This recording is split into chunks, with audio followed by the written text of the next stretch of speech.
What's up mga kababayan? News That Matters here. Dito sa video natin ngayon ay ating panoorin o pakinggan itong mga nagbabagang balita. Sinuspinde sa PMA-MUP, PNP at AFP class itong si Kadado mga kababayan dahil sa pagngangaw-ngaw di umano nito sa bulok na administrasyon ng bangag ng sistema mga kababayan ang mga iilang kasamahan di umano nito o grupo ng kasundaluhan at kapulisan napaa-under na sa bangag na administrasyon dahil nakinabang na o nabayaran na ngayon nagsusumbong sa loob ng Malacanang sa kung paano tirahin ngayon o siraan itong si Kadado. Grabe naman yan. Natotoo nga naman ng kanyang winika na hindi pwedeng mga pulpul na politiko ang protektahan, na dapat nga protektahan ang interes ng taong bayan. At kung mamimili man sa pagitan ng mga Duterte at Marcos, dapat nilang pilian ang Duterte sapagkat nasa konstitusyon ang mga ito at hindi ang mga Marcos na magnanakaw di umano. Pero bago ang lahat mga kababayan, huwag niyo po sana kalimutang mag-like at subscribe para updated ka sa mga uploads ko araw-araw. At yun na nga mga kababayan, nakakalungkot isipin na talagang nasa mataas na ranggo ang nababayaran ang dangal. Wika nga ni Kadado na paano babangon ang bansang Pilipinas kung ang mismong ang mga ito napaa-under at nababayaran ang prinsipyo. Kung kaya naman hindi ko na patatagalin pa, heto na ang buong video. Ang akin, gusto kong ituwid yung mali na nakikita. Ino-call out ko yung mali. At habang may nakikita na taong bayan na galit, and I am part of that taong bayan, na pagka nakikita na tinatrample on yung konstitusyon natin, ginagago na tayo, ninanakawan tayo big time. Hindi nga ma-explain yung ginto, hindi nga ma-explain yung PhilHealth, zero budget. Nag-transfer pa ng 90 billion, buti nahabol yung 30. Yung 60 billion na ilipat, tanong, naibalik ba? Tapos si zero budget nyo, gumanti sila. Kasi umangal yung PhilHealth. Ginantihan, naging zero budget. Samantalang yung mga AKAP, yung mga ayuda, may budget. Sila may budget. Alam nyo, itong Congress, kahit saan nyo daanin, napakawalang niya. Kahit they are trying to paint a picture na mabait sila, na makatao, it is the opposite. Mga demonyo ang Congress. Kitang-kita sa kilos nila Contempt, kaliwa kanan. Resource speaker ka, contempt ka. So, mga bok, nakakahiya nga Kung gusto nyo expel ako sa klase, expel nyo ako. Okay lang sa akin. I don't need the class approval. 192 kayo. Ilan nga lang dyan yung maingay na may pride. Yung ranko umabot sa ulo. Isipin nyo, mahiya kayo. Magpe-pensyon kayo. Yung nagbibigay ng pensyon ninyo, hindi naman yung mga politiko. Kumakayod na taong bayan na nagbibigay ng pensyon ninyo. And here you are. Kailangan ng taong bayan nung tumayo kayo. And what Ewan ba, Kadado, anong nangyari sa mga kapulisan at kasundaluhan natin? Problema kasi dito sa mga hepe ngayon ng PNP at AFP, napatututa, itong sina Marbil at Broner sa bangag admin. Hay nako, nakaka-low moral nga naman. are you doing? Iwas pusoy. Hintayin nyo kung sino mananalo. Wala kayong kamoral-moral na uprightness Hintayin nyo kung sino manalo, tsaka doon kayo lilitaw. Anong klaseng tao yun? Oportunista.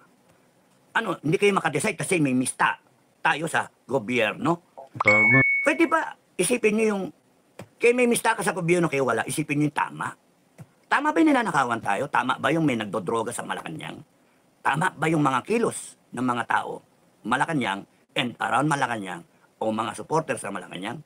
Tama ba yung abuso sa power? Tama ba yung nagko-contempt kaliwa kanan na yung mga convicted at saka well-known na mga CPP, NP, NDF, na mga congressmen, makabayan black, sila pa yung nagdidikta ngayon kung paano yung taragis kayo. Tama ba yung ipipilit yung kaso sa mga Duterte, sa mga kala Badoy, kala Eric, sa SMNI, kay Kibuloy, without due process? Utragis, ano nangyari sa bansa natin? And here you are, you're silent.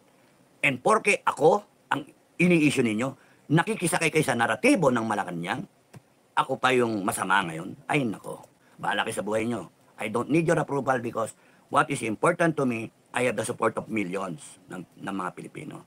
Ngayon, sa challenge nyo, million. Sige, hintayin nyo.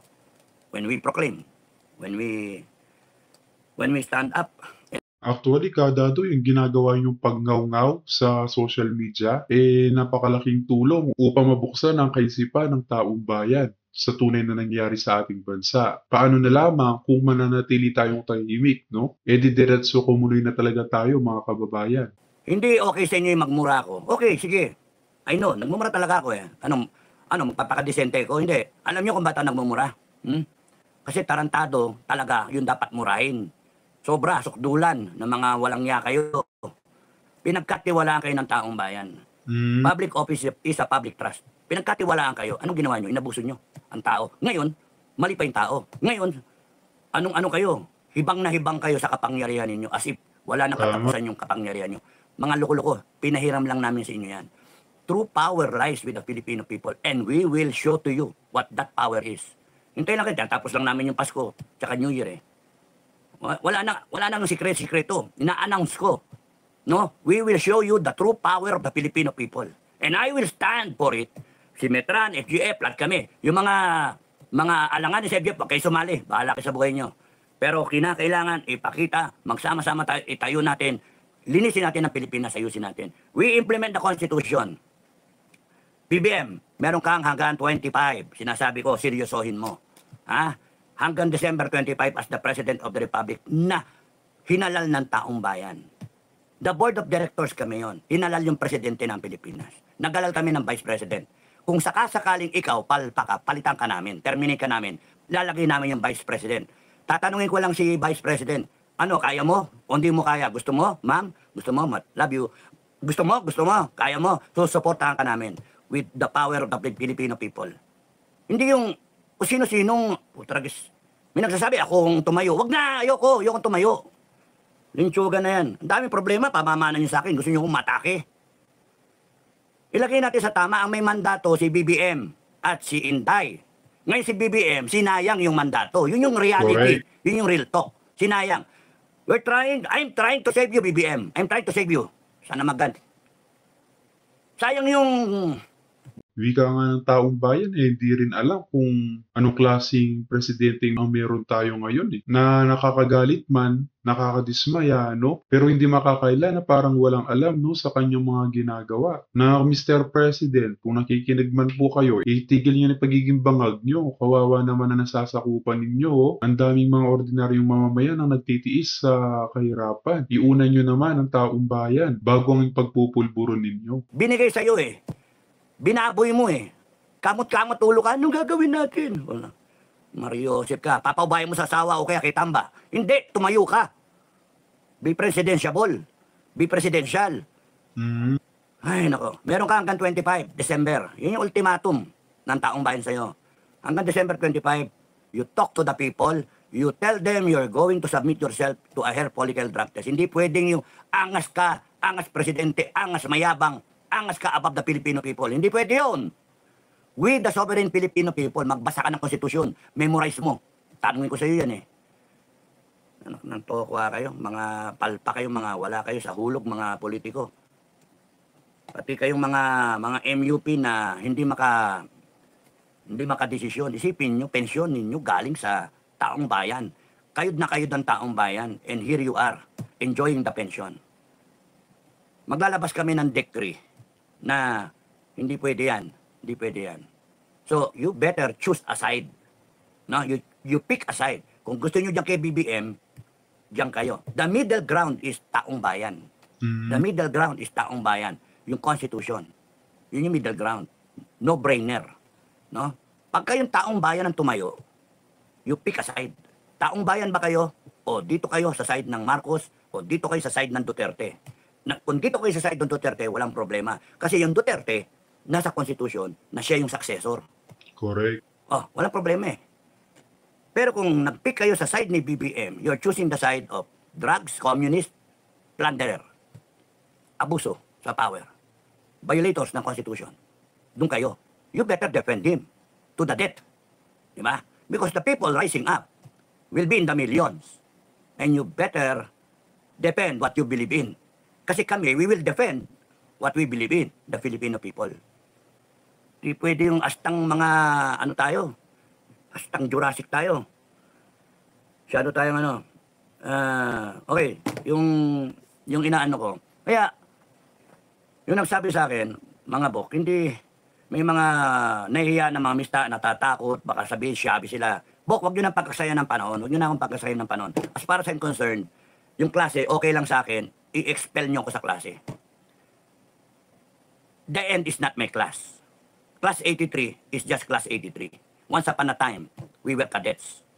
You rose through the ranks, yung iba sa inyo sobrang pride, yung iba sa inyo sobrang entitled, yung iba sa inyo corrupted.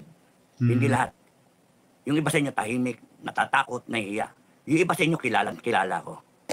Alam nyo kung saan ako nagte-take off. Pero yung siraan nyo ko nasiraan, di ko naman kayo sinisiraan ah. Bakit nyo ako pinipersonal? Bakit kayo nakikinig sa naratibo ng Malacanang? Well anyway, okay lang yun kasi nakikilala ko kayo lalo eh. And all the more ako nahihiya na maging miyembro ng klase. Kasi paano ko kayo tatawagin na kaibigan kung ganyan kayo? Walang kaibigan na ganyan. Nakatalikod ako, sisiraan nyo ako. Diba? Mali kayo. Kung tutignan nyo, kahit saan nyo daanin. Kasi, hindi pwede kayo, and this goes for all PMAers, and all MUP, for that matter. Hindi pwede kayong walang paki eh. Future ng bansa ito, sinabotahe tayo, tinarantado tayo. Tama lang na magalit yung taong bayan because karapatan nilang magalit. Sila kumakayod, kayo rin kumakayod kayo. Kinakaltasan kayo ng tax, merong VAT, merong income tax. Kinakaltasan kayo at pumapasok lahat sa gobyerno. Ang koleksyon ng Republic of the Philippines is 4.5 trillion. A big percentage of that is probably coming from mga BIR, mga customs, duties, etc., LTO. Pero meron ng portion galing sa income taxes ng tao. Kumakayod ng tao para suportahan ang gobyerno natin. They deserve Tama. the best service, government service. They can demand government service. Maayos, matino. Correct. Kaya ngayon, pagka ninanakawan tayo, yung simpleng droga, dumadami. Concern na sila, lalo OFW. Concern sila. Pag uwi nila, baka durugista na yung anak nila. O na-rape na. O yung asawa nila, bangag-bangag na. O ng babae na. Sila yung pamilya. Yun yung takot ng OFW. They deserve the best treatment, the best government service, the best output. Because binubuhay nila yung bansa natin. Ano? Okay lang yun, nakawan tayo. Kaya nga sa mga simpleng ganitong ginagawa natin mga kababayan, no, binobroadcast natin itong mga tunay na nangyayari sa ating bansa, napakalaking bagay na ito, no? Sa mga Pilipinong gising ang diwa sa katotohanan na hindi na okay ang mga nangyayari under sa bangag na administrasyon. Na kailangan talaga natin ng tunay na leader, kamukha ni Tatay Digong, na sobra ang pagmamalasakit at pagmamahal sa bawat mamamayan. Okay lang na may komunista sa gobyerno. Okay lang ba na inaabuso tayo? Binabastos yung konstitusyon natin. Sa akin, di okay yon. That's why we have to stand up. Now, kung meron tayong differences, manigas kayo. Wala akong pakialam sa inyo eh.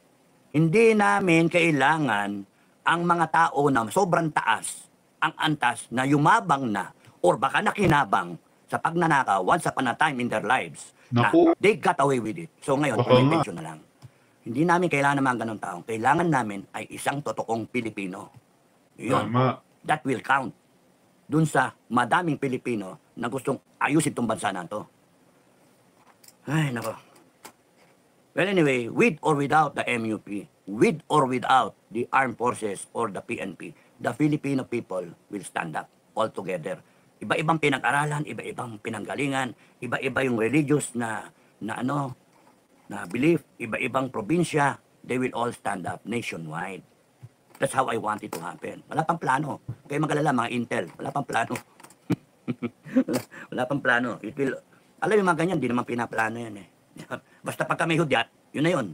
Because yung awareness ng tao eh, nararamdaman nila eh. Nangako kayo ng bigas eh, na 20, ano ba ngayon? 50 pa rin, 60. Hindi pwede yung style ninyo na magnanako kayo tapos kayo pa ngayon yung galit. Sinisita kayo. Ini-snub nyo. Hindi pwede. That's why you have until December 25 BBM. Et al. Lahat kayo. Kasi yun yung parang inaasam-asam namin. If you still don't get it, no? Yun kaya nakaset yan ng December 25 para iregalo ninyo sa taong bayan. Para may masmasan kayo. Magkaroon kayo ng konting respeto sa Diyos. Sa kay Kristo. Kay God Almighty, na He sent His only begotten Son. Sige, nagsakripisyo siya. Magsakripisyo kayo. Aminin niyo yung mali niyo and then explain niyo yung pera. Yun lang naman hinihingi namin eh. Mm. Let's move on tayo. At dito sa video na to mga kababayan ating panoorin itong napakagandang balita no para sa lugar ng Davao. Paano ba naman kasi naturingan na wealthiest cities sa buong Pinas no at pasok sa top 10 sa Southeast Asia na pinakamayabang lugar ngayon ang Davao. Grabe yan. Dahil sunod-sunod no ang pasok ng mga foreign investor sa lugar ng Mindanao, partikular na nga sa Davao at ayaw na mag-invest ng mga foreign investor dito sa bandang Luzon. Na ngayon ay ikinagagalit no ng mga bangag at balak nilang sirain ngayon ang Davao Province. Grabe namang pagkainggit talaga. Isa lang ang gustong tamaan ng torpedo na yan, Marlon. Ito ang mga Duterte. Pero hindi nila magawa dahil nga nagpe-perform ang mga Duterte, no. Ano ang unang-unang award na nakuha ng Davao? Davao is still one of the country's wealthiest cities. Mismo. Oo. Yan yung very recent. Oo. Tapos nagkaroon pa ng marami pa eh. And come to think of it, it was a resort of a COA on LGU noong 2023 based on its assets and equity. At lumabas nga na one of the wealthiest ang Davao. Sino ba yung mayor ng Davao in 2023 up to now? Diba? Yung napakagandang lalaki, napakamaysog, at napakagaling, napakasipag pa. Si Mayor Baste Duterte. Yes. At tatandaan natin, ang isang Baste Duterte ay first time na Mayor, no? umupong bilang alkalde, no? Alkalde ng Davao ibig sabihin City. rookie lang. Rookie ito. Rookie mayor, So, no? doon mo Bago ngayon lang. marirealize, Marlon, if you have the political will, you can do everything na tama para sa iyong sinasakupan. Correct. First time tong bata. Galing kumbaga sa Nasa tao talaga yan, no? Kung hindi magnanakaw, maraming magagawa para sa kanya nasasakupan. Pero kung magnanakaw kamukha ng mga bangag, walang mapapala ang taong bayan. Malulugmok pa sa utang, no? basketball, rookie ka na, MVP ka pa. Diba? No? First time nitong bata. Ewan ko kung talagang dahil nananalaytay din sa dugo nito ang pagiging Duterte. Dutertes are well known for their being good leaders na nagsimula Kilala Davao, sila Mindanao. sa pagkakaroon ng political will. Yes, Mula oo. kay Tatay Digong, kay BP Sara, at syempre kay Congressman Pulong. Oo. Duterte. At syempre dahil yung tatay nila talagang kahit naman ako siguro, Marlon, kung ang magulang ko na witness ko kung paano maglingkod, parang ang taas-taas na ng mga bars para sundan mo yun. Kung hindi mo man malagpasan, at least mapantayan Mapantayan mo. mo. Kung hindi ka pa pantay na pantay, at least you still have a room or a ceiling to improve and be better next time. No? Ka-level mo. Oo, nakakabilib bilang si Mayor Baste Duterte ay isang, sabihin na natin, rookie sa ganitong exposure sa politika. Rookie mayor pala siya. First time mayor pala, no? Kasi nung kausap natin, no? Nabanggit natin doon sa nakaraang vlog na may laman ang isang mayor. Baste. Totoo. Na, First time niya, hindi nga ito tama ba, Harvey? Kung nandiyan si Harvey, hindi naman yata tayo pinapanood nitong mga ito, pero kung insultuhin ako sa sabihin ko lang, live tayo. Live po kami. Live po si Pamela. Mamaya na. Live po kami. Uy, congratulations and Babati ka ba sa proud Dabawenyo here. Isa po akong Dabawenyo. Kaya nakakatuwa. At lalo pa ako natutuwa Sige, dahil babasahin ko. maraming napapahiya po. Okay. Doon sa mga Nag-con- napahiyaw rito yung mga naninira sa Oo. pamilya Duterte at doon sa Davao City mismo. At dito tayo nakakakita ng pag-asa, Marlon, na kapag bagong mukha, sabihin na nating virgin sa karanasan, Oo. sa politika, pwedeng-pwede niyang gawin ang pagbabagong hinahangad ng maraming tao na, nagsimula siya sa maliit nasasakupan niya lang. Kaya nga napakaswerte ng mga taga-Davaoenyo. Kung pwede nga lang lumipad dyan, at dyan na lang manirahan, bakit hindi? Kaya sa mga taga-Davao, huwag niyo sayangin, no? Ang legacy na iniwan ng mga Duterte. Napakaswerte niyo po. Lang syudad niya, di ba? Kung posible sa isang syudad, i-copy-paste mo yan sa mas malawak na sako. Totoong pwede, Marlon. At very credible ngayon yan dahil doon sa mga sunod-sunod na award na nakuha nila at papuri na nakukuha nila. So, ibig sabihin nito, mas kapani-paniwalang endorser ang mga Duterte kaysa maging endorser ang Marcos Jr. at mga kapanilig nito. Proud na proud naman na yung mga ini-endorso ng ng mga Duterte ngayon. At wala tayong nakikitang ganyang pride sa admin slate na yung beaming with pride ba na nagpataas ng Wala pa, kamay no? sa Wala pa tayong Pangulo, nakikita. wala Wala pa tayong nakikita. Baka nga meron na ayaw lang ilabas Wala tayo nila ilabas. Uy, tumawag yung kaibigan natin, pasensya na, bakit? hindi daw natin binabasa ang kanyang shoutout sa comments. Oh, ano shoutout? Chief Javier, hello sa'yo. Mag-enjoy ka sa Yusek, bakasyon mo. Yusek, COS. Deserve mo yan. Deserve mo makapagpahinga. Alam namin kung ano rin Uy, ang alam ko pagod na hirap sa abroad mo. na si Utol, di ba? Oo, alam ko rin eh. Oo. Enjoy your holidays. And stay safe always. Yes, oo Ganun din sa family naman. mo. Totoo din naman. Tama yan, no? Yun. Congratulations once again kay City Mayor Baste Duterte. And of course, hindi lang kay Mayor Baste, kay Vice Mayor, sa bumubuo ng sangguniang panglungsod, sa mga empleyado ng Davao Staff, City yung Hall, mga staff at niya, oo. buong Dabawen. At ang pamilya niya, Ang na, pamilya I believe it all starts in within the family, Marlon. Na nagiging inspiration yan na paglabas mo ng iyong tahanan, yun ay nagre-reflect sa'yo kung how you are as a father and as a leader within your family. Para ko nakikita-kita ngayon, paano ngayon tatakbo ang mga Nograles? Anong paninira ang gagawin nyo, ha? Carlo and Migs? Yun. Correct. Hindi naman siguro Mahirapan totoo yung sila. mga yan. Yan. Because I believe, ako lang. Sa binubulsa na lang. Naniniwala naman akong some people are running to lose. Just Ito to, yung talo na kumita pa. Oo, talo na kung Oh, talo na, kumita pa. Talo ka nga, pero panalo ka pa rin dahil sa solicitation, saka sa mga nahinga mo ng tulong pinansyal. may ganun pala. Meron pa. Kung hindi nyo po alam mga kababayan, bali-balita no, itong mga Nograles, naudyok lamang nila Tamba di umano kung kaya tumahabol para palitan niya ang mga Duterte sa Davao. Ngunit malabong mangyari yun sapagkat ayaw ng mga taga Davao sa mga Nograles. Kasama sa hanap buhay ng halalan yan, ng eleksyon. Okay, congratulations Davao, congratulations Mayor Baste. Naway makabalik kami dyan at sana hindi ko na tinatakam-takam lang yung, yung chicken barbecue sa table. Yung chicken barbecue, no? Barbecue ba? Hindi na Inasal. madali kasi tayo eh. Chicken inasal. Sa chicken inasal. Ang Same pareho lang naman yun. Ang inasal ba barbecue? Oh, inihaw. Yung Wala ka inasal. talaga alam sa kusina. Alam mo yung inasar? Alam mo yung inasar? Oh, parang ikaw yun. Kaninang umaga, kakasimula ng araw ko, inasar mo na ako. Hindi masarap yun. Uy, teka lang, may nag-text sa akin, taga Caloocan, hindi niya maano. May Kasi nag-text? nagkalat ng, may nag-text. Kaya ni-note ko na to. Kasi nagkalat na naman. Kung ano naman ang buti nakikita natin sa Davao City. Ano ang Ganito sama? naman karumi Oh. ang nakikita natin sa Caloocan City. Kasi palalaraw ng palala ang krimen. Attention kay Naku. Colonel Paul Jadi Doles, Northern Police District Chief. Attention. Sa Caloocan Police Chief siya, at saka si Colonel Josepino D. Goligan. Kamakailan lang may hinold up dun sa loob ng Nova Hills Farm. Nasa video. And alam ko magbabiral to. At ang mabigat ngayon, yung, alam mo yung mga tinatawag na sugal lupa. Yung Ano color games pa. Ngayon, yung Cara Cruz? Hindi, ito color games eh. Parang makikita mo sa tabi-tabi ito yung mga saklap. Ito color games na pinamumugaran hindi lamang ng mga mandurukot, hindi lamang ng mga snatcher, kundi pati mga tulak sa ipinagbabawal na G. Itong color game na to nasa Santa Quiteria, Caloocan City na nasa ilalim po ng jurisdiction ni Barangay Captain Ronald Lagusara ng Barangay 162. Isang alias Peter po ang nagbibigay protection dyan at ginagamit ang pangalan ni Mayor Along, ni Congressman Oka Malapitan na baka naman po Mayor Along at kung Oka magpakitang gilas kayo at pakinggan nyo naman. Bigyan nyo naman ng katahimikan at maayos na Pasko sa mga batang kankalo at ipasara nyo po ito yung mga ganitong klaseng reklamo. Kasi dito po nagmumula at lalong lumalala ang krimen sa lungsod ng Caloocan. Yan ang nakakalungkot. Totoo ang sinasabi nila na hindi na naman pag-aari ng mamamayan ang kakalsadahan. Tama, Yan kasi na naman. simula nung nawala sa palasyo ng Malacanang ang Pangulong Rodrigo Roa Duterte at pinalitan ng isang ayaw magpa-hair follicle drug test na Marcos Jr.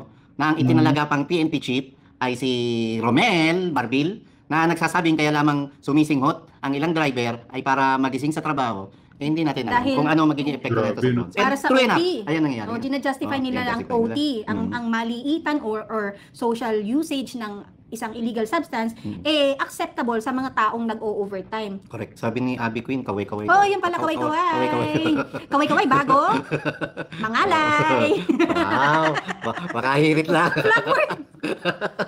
Kanina Okay. mo pa binabraso yung mga joke ko, Ayun. ah. Hindi galing kaya ni Pam. Hindi, Nag-post. Hindi, saan mamaya tayo dyan? Okay. Anong araw ngayon? Biyernes. Anong araw nga? Ay, anong date? December 20 naman. Ano dapat ang nangyayari ngayon na inurong ang pagpirma ng pambansang Wala, budget for 2025? Inatras ito, Marlon. ha? Natras kasi, una, tamad. Pangalawa, talagang nagdadalawang isip na sila paano nila i-justify Alam mo, sa pero- mamayang Pilipino yung, alam mo yung lantaran at hayagang pambubusabos sa kabangyaman ng Pilipinas.